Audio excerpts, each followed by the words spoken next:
শুধুমাত্র গানটা পরিবেশন করবো। গানটা পরিবেশন করার আমার লক্ষ্য হচ্ছে একটাই, মালদার যে প্রাণের সংস্কৃতি গম্ভীরা, এটাকে বর্তমানে মানে অনেকে মানে অজান্তে বা খুব ক্যাজুয়ালি নিয়ে মানে যেখানে সেখানে পারফরমেন্স করে গম্ভীরা গানের যে মানটা অনেকটা নিচে নামিয়ে দিয়েছে।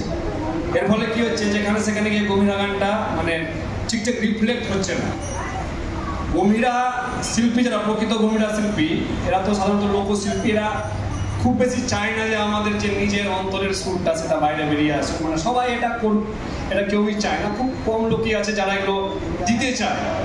গম্ভীরা গানে ভ্যারাইটি সুর আছে, আপনারা অনেকে শুনেছেন ছোটবেলা থেকে, আপনার বয়োজ্যেষ্ঠ অনেকে আছেন ছোটবেলা থেকে শুনেছেন। আমি আজকে একটা ভিন্ন স্বাদের মানে গম্ভীরা গান শোনাবো, শুধুমাত্র গানটা শোনাবো। গানটার বিষয়বস্তুটা হচ্ছে যে এই যে কদিন আগে একটা চাকরি নিয়ে একটা কেস হয়েছিল, হাইকোর্ট সব চাকরি বাতিল করেছিল দিয়েছিল। সেই শিক্ষার পরিপ্রেক্ষিতে একটা ছাত্র স্কুলে যাচ্ছে কিন্তু পড়াশোনা করতে চাইছে না, একটা শিক্ষক বোঝাতে চাইছে এবং তার গার্জেনকে ডাকছে। ডাকার পরে তার গার্জেন এসে তার বক্তব্যটা বলছে। তিনটে বিষয়ের উপর তিনটে সুরে গানটা হবে। এরকম গম্ভীরা গান এক একটা গান একটা সুরের উপরে হয়। প্রথমে আমি গানটা করছি, শিক্ষক মশাই বলছে, করলে পড়াশোনা জীবন হবে সোনা, শিক্ষা ছাড়া জীবন তৈরি হবে না। করলে পড়াশোনা জীবন হবে সোনা, শিক্ষা ছাড়া জীবন তৈরি হবে না। করলে পড়াশোনা জীবন হবে সোনা, শিক্ষা ছাড়া জীবন তৈরি হবে না। আমরা বঙ্গবাসী কেবল লড়তে ভালোবাসি, আরে আমরা বঙ্গবাসী কেবল লড়তে ভালোবাসি। আমরা রাজনীতি ছাড়া কিছু বুঝতে পারি না, সাদের রাজনীতি ছাড়া কিছু বুঝতে পারি না। করলে পড়াশোনা জীবন হবে সোনা, শিক্ষা ছাড়া জীবন তৈরি হবে না। আর শিক্ষক মহাশয় ছাত্রকে বলছে, আরে বাবু পড়াশোনা কর, পড়াশোনাই হচ্ছে একমাত্র পথ যেটা তুই পড়াশোনা করলে একটা ভালো জায়গায় যেতে পারবি। তোর এই জীবনটা সোনার মতো উজ্জ্বল হয়ে উঠবে। সোনার মতো মানে ওই ধাতব সোনার মতো সোনা হয়ে যাবে না, তুই একটা ভালো কাজ পাবি। ওই কাজ পাওয়ার ফলে যে আর্থিক উন্নতি হবে, তারপরে তোর জীবনটা স্বচ্ছ এবং সুস্থভাবে হবে। ছেলেটা এবার কি বলছে দেখেন, ছেলেটা বলছে, ওগুলো আমাকে করেন না মাস্টারমশাই, ওগুলা কেন আমার বউ আছে। মাস্টারমশাই কেন শুনেন তাইলে, বাবা কাকা কত বছর করলো পড়াশোনা, দাদা করলো পড়াশোনা, বাবা আমার টোটো চালায়, কাকা কাজ পায় না, শিক্ষা অবনতির ঘটনা, শিক্ষার অবনতির ঘটনা। আর চাকরি যারা পেল সবার রসাতলে গেল, চাকরি যারা পেল সবাই রসাতলে গেল।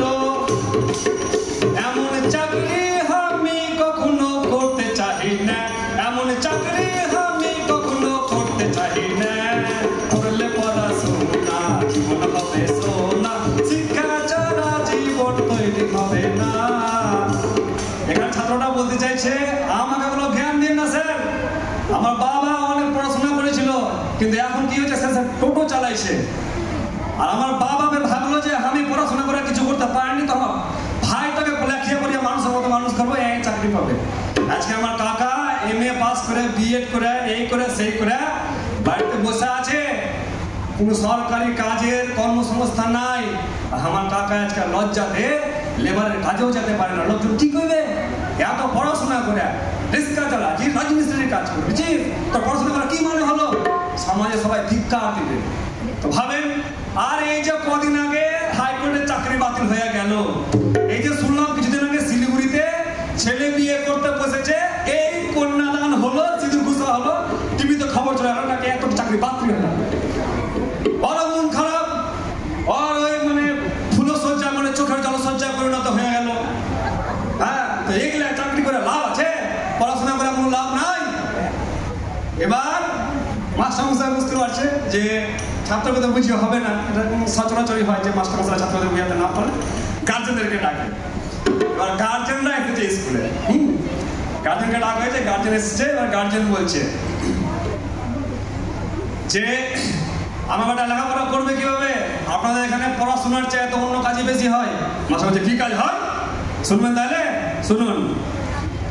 এই স্কুলে বেটাকে আর পড়াবো না আমি রে, এই স্কুলে বেটাকে আর পড়াবো না আমি,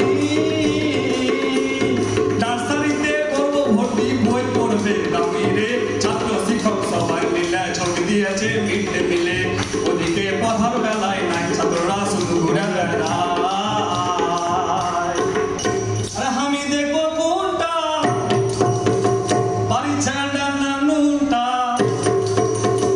আমি দেখবো কোনটা বাড়ির ছাড়া না নুনটা, ওদিকে বাজার না করলে পরে রান্না হবে না, সাদের বাজার না করলে পরে রান্না হবে না, করলে পড়াশোনা জীবন হবে সোনা, শিক্ষা ছাড়া জীবন তৈরি হবে না।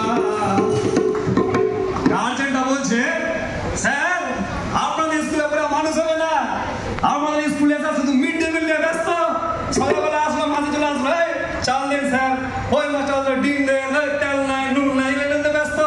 আর চাংড়া বাংলা এই সুযোগ বাড়িয়ে বাড়িয়ে খেলা বেড়েছে, কি করবো ওরা, এগুলো স্কুলে আমি পড়াবো না বেটাকে, আপনি যতই বুঝান আমি স্কুল থেকে বের করে নেবো, ইংরেজি স্কুলে পড়াবো, বেসরকারি স্কুলে, ওখানে দামি দামি বই পড়বে, চ্যাংড়া আবার ফান্টুস হয়ে যাবে, আমার মানুষের মতো মানুষ হয়ে যাবে। আমরা খেটা খুটা লোক, আমরা কি করবো, বাড়িতে ঠুনটা আছে না আছে ওটা দেখবো, না চাকরা আমরা পড়ানো পুজো দেখবো, আপনাদেরকে তো দেখতে হবে, দেখতে হবে না। এই একটা প্রশ্নসূচক মানে বক্তব্য দিয়ে মানে প্রোগ্রামটা শেষ করা হচ্ছে।